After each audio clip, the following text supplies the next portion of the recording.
Hey you guys, this is your girl Miss Corrin and welcome to Model Mondays. I am excited about today's show because we have an extraordinary and staple photographer from the Detroit area here today to talk to. So as you guys know, I am a model in Detroit and I've done numerous fashion shows and I've shot with many photographers. But today we have Vince Hollaway in the studio and he's here to answer a couple of questions for us.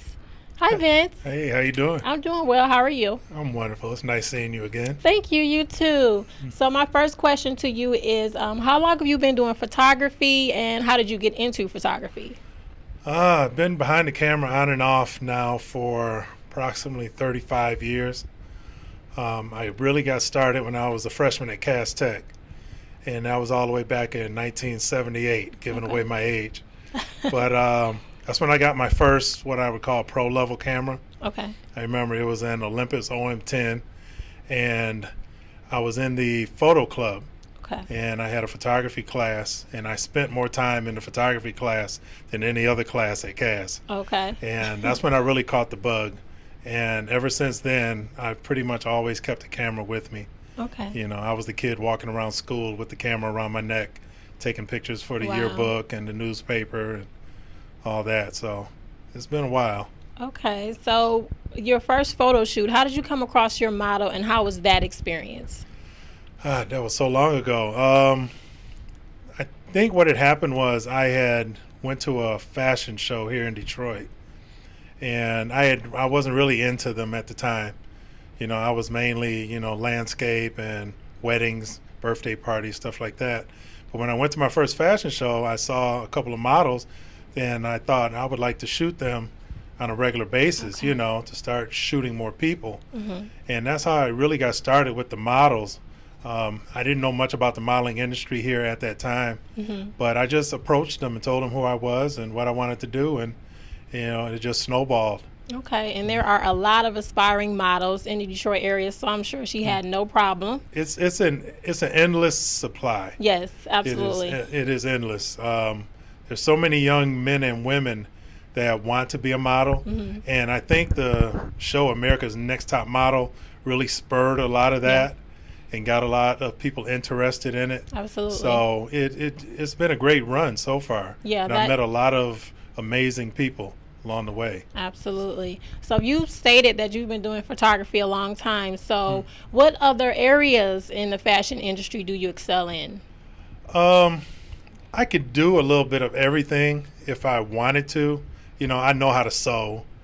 Okay. You know, I dabble in makeup a little bit. Okay. But like I tell a lot of people, you know, I want to be the best photographer that I can be. I want to be, when I'm gone and I'm in the ground, I want people to remember me as being one of Detroit's greats. You know, so that's why I focus on photography, and I don't try to wear all the other hats as far as the fashion industry goes. Okay. Like I say, I want to be the best photographer that I could be for my city. Okay. So. And with that being said, being the best, what do you think the Detroit fashion industry can do to kind of like up their game and up their standards as far as the production of fashion shows and the efficiency of them and the timeliness of them? First thing we have to do is start on time. Absolutely. If the ticket says showtime starts at 6 o'clock, yes, the show should start at 6 o'clock. Yes. If there are patrons that haven't entered the building or the venue yet, oh well, they're going to miss some of the show. Right. It's just the way it is. We have to condition people here in the city to start being on time.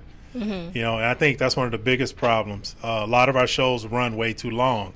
I agree. You know, we shouldn't have 3 and 4 hour shows. I agree. You know, another thing to make our shows better, I think, is to have a better mix of designers. You know, I can't see, you know, and I'm not knocking any one genre of fashion, but I can't see a designer like Fly Tie sharing the same runway with someone that's doing T-shirts out of their kitchen. Right. You know, it just, to me, it just doesn't fit. It doesn't make sense. Absolutely. You know, and also we could use more well-trained models. You know, I'm not saying that everyone that hits the runway in the city has to be a high fashion model, 6 foot tall, a size 0 to 2, but no matter what size you are, you should have a passion for it.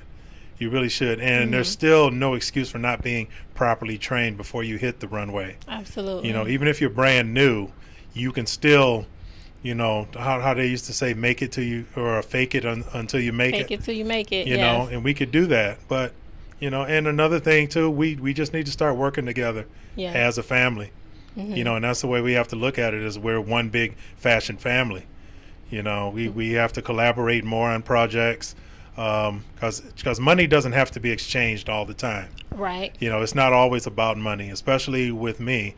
I do a lot of things and a lot of projects for no pay at all. Right. If I see value in it, I'll jump on board in a heartbeat. But I could go on and on, but I know you got other questions. Yeah. Hi everybody, it's your girl Miss Corrin coming to you with Body Gems Fashions, and I have some super exciting news for you all. The anticipated new arrivals have hit the website just in time for spring.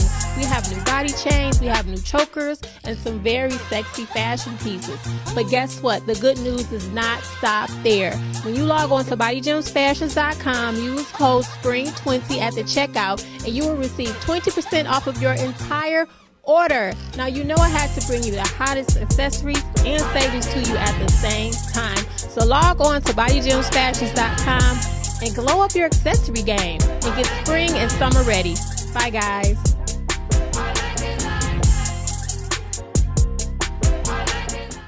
I just wanted to touch on the compensation because a lot of designers do not compensate their models, but when you're first getting started, I feel like it's a networking experience, and it's beneficial to sometimes just contribute your time and your skill to build your network base. So what do you feel about designers as far as pay for the models, pay for fittings, paying for fashion shows? Okay, here we go.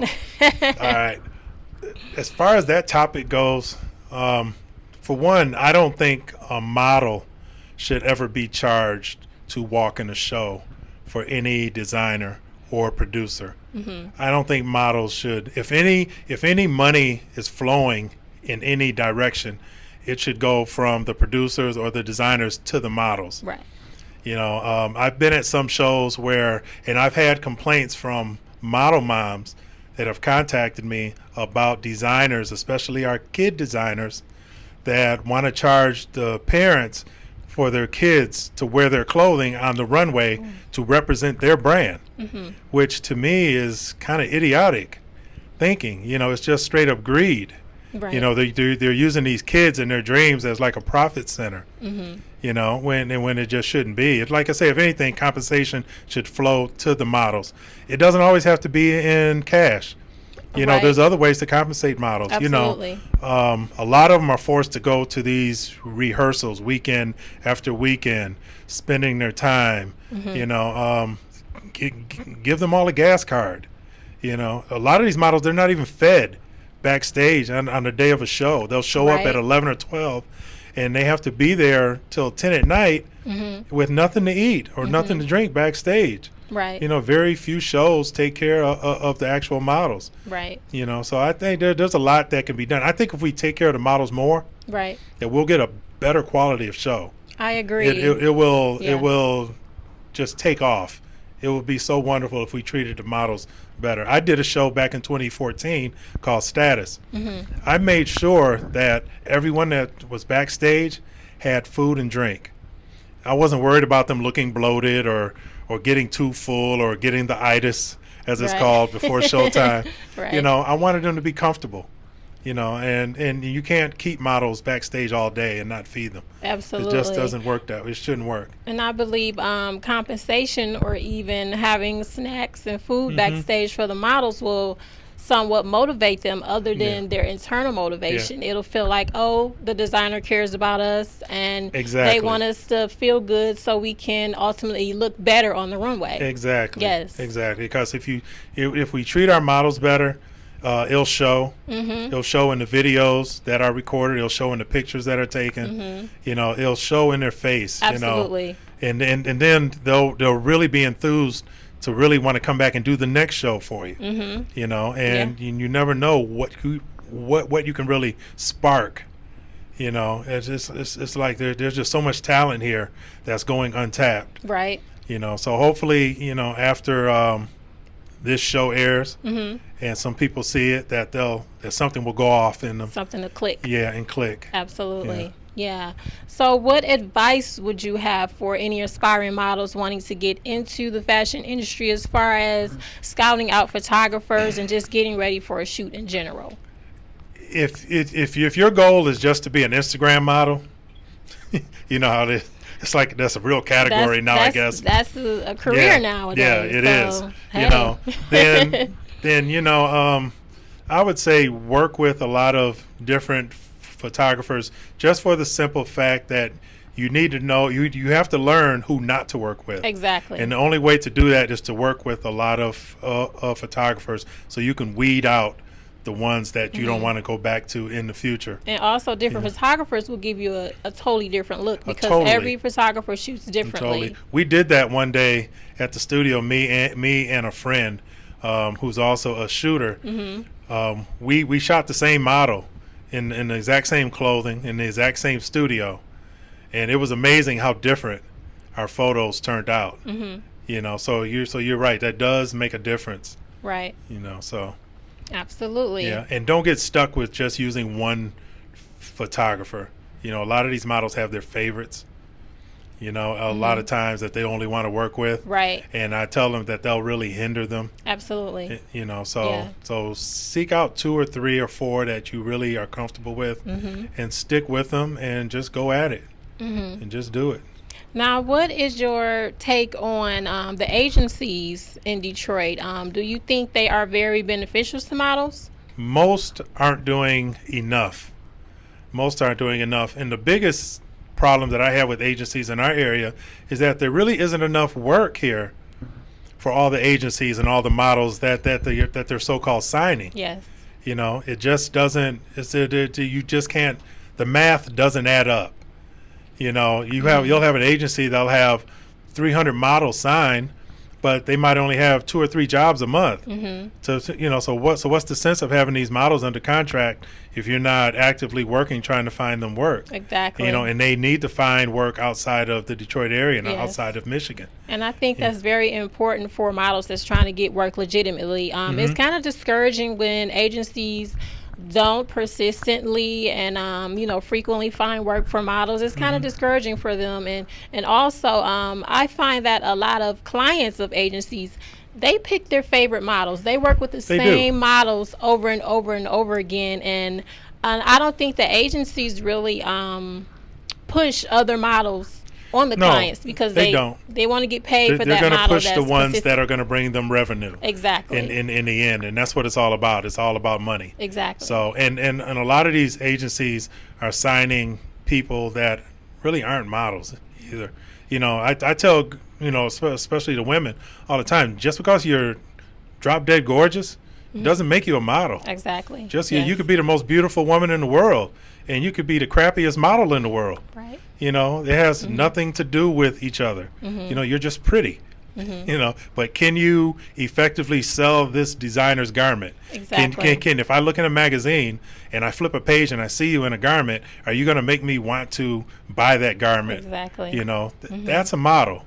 A model can make you take notice. Exactly. You know, so that's what it's all about. But like I say, I go through a lot of pretty girls in the studio all the time that aren't models. You know, it's just the way it is. Absolutely.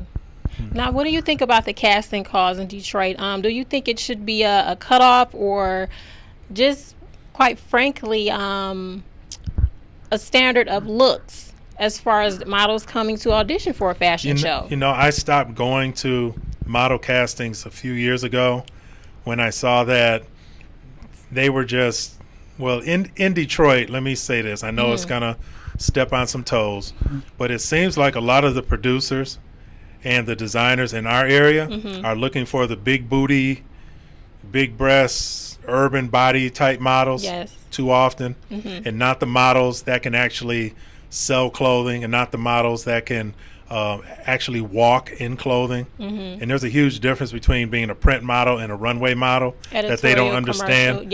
And doing in the editorial, you know, they don't understand the different categories properly and where to place certain models and model types. Right. You know, so just like on the runways in our city, all too often I'll see the bigger plus size models coming down the runway in clothes that are entirely inappropriate. Absolutely. And it doesn't fit their body type properly. Yes. You know, if a model has to walk down the runway and constantly pull down their dress or skirt because it keeps riding up their hips, then it doesn't fit. It doesn't, you know, it's just too tight. Absolutely. You know, it's just common sense, you know, but we see a lot of that here. Yes. You know, so it's like the models as yourself, you know, that are tall, thin, more smaller breasted, you know, more A cups, statuesque.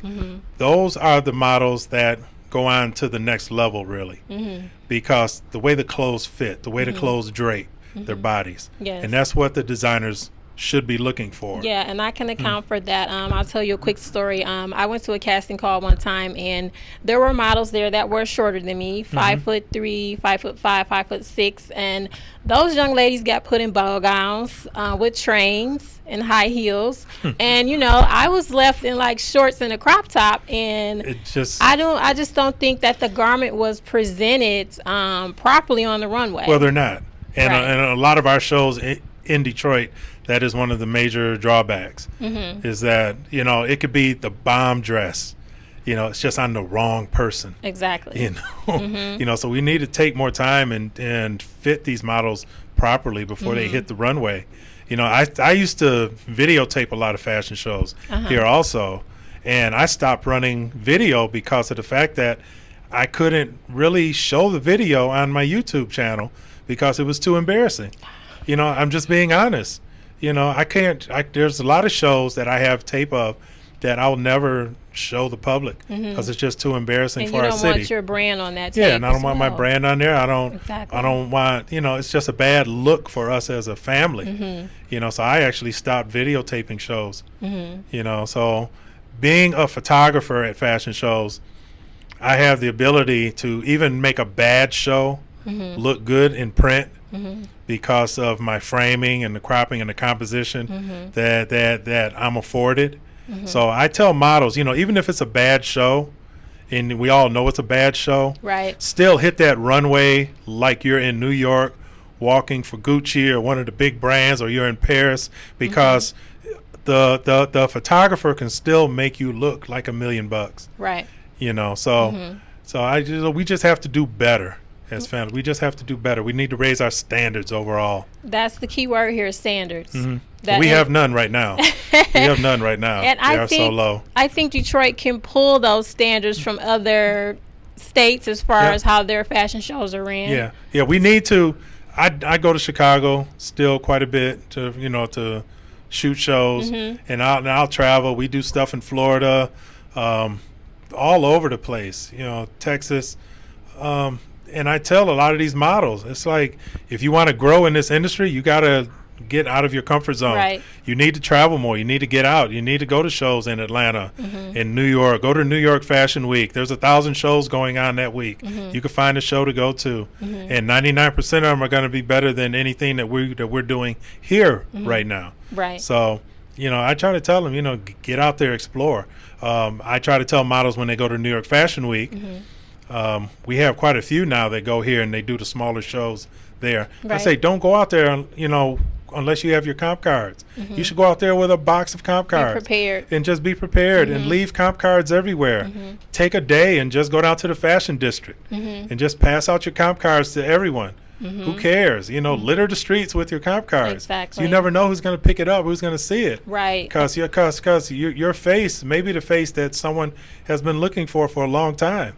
But you never know if you don't put yourself out there. Yeah, and speaking of a comp card, that's a model's business card. And exactly. I think we're going to show a couple of pictures of yours right now. So we're going to get to that. I'm curious. Oh, okay. Yeah, this was from a set that we did for a Teaser's Boutique on the Avenue of Fashion.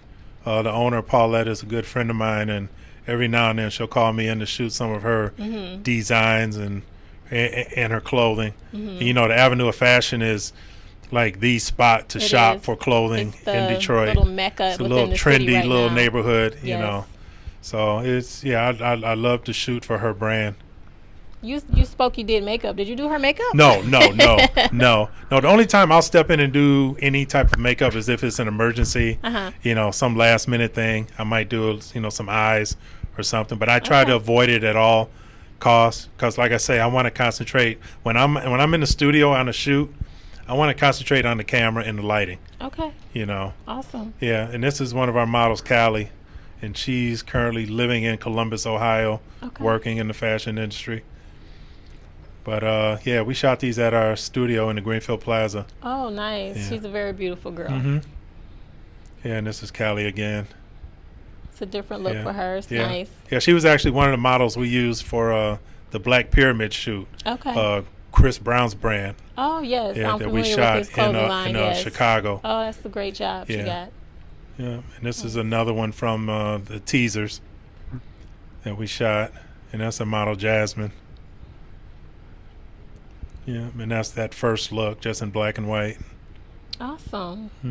Well, thank you, Vince. Are there any closing remarks you would like to leave to the models, the fashion industry, designers, just anybody in general that's interested in Detroit fashion? We have the talent. We have in all areas, and as far as the photography, the videography, makeup, hair. We all know hair. This is like one of the hair capitals of the world. Yes. The designers, we have some amazing designers here in Detroit. We really do. I just hope that we can start being honest with ourselves about what we do. I think that's very important. Some of us need to get off the high horse and stop thinking that we're up here when we're really more like down here. Right. Travel more so you can see where you're really at. Traveling is motivation. Yeah, because it's just like me as a photographer. When I travel, I meet so many other photographers that are way better than me, and that's how I learn. I've been doing this over 30 years. I'm still learning, and I will keep learning. It's a process. Yeah, it is a process, and it's nothing that you can really master. So the only thing I can say is that we just need to work as a team more and work as a family and collaborate. I know bills have to be paid and money needs to exchange hands from time to time, but there are instances where we could all just come together and put together some amazing dynamic work and put it out there to the world so we could show them that Detroit is a fashion capital. Yes, we are. And you are absolutely one of the most conscious and woke photographers in Detroit. So I do want to thank you for coming up because you give it to us straight with no chaser every time. And that's the only way I can do it. So Vince, tell everybody where they can reach you on social media. Social media, on my Facebook, let's see, I have 2 pages. My main page is facebook.com/the Hollaway. On my Instagram, which I have growing fan base on my Instagram, is also V Hollaway, and Hollaway is spelled HOLLAWAY. Okay. But that's the easiest way to reach me. Or if you're ever in the Greenfield Plaza, come down to Suite LL20 and holler at me. Stop by to say hello. Just stop by and say hello. You'd be surprised what that could turn into. Yeah, for sure. Well, thank you again for joining us. And if you guys want to check me out, you can find me on Facebook and Instagram at Miss Corrin. And I want to thank you guys for joining us for Model Mondays, and see you guys next time. Good. Real sexy.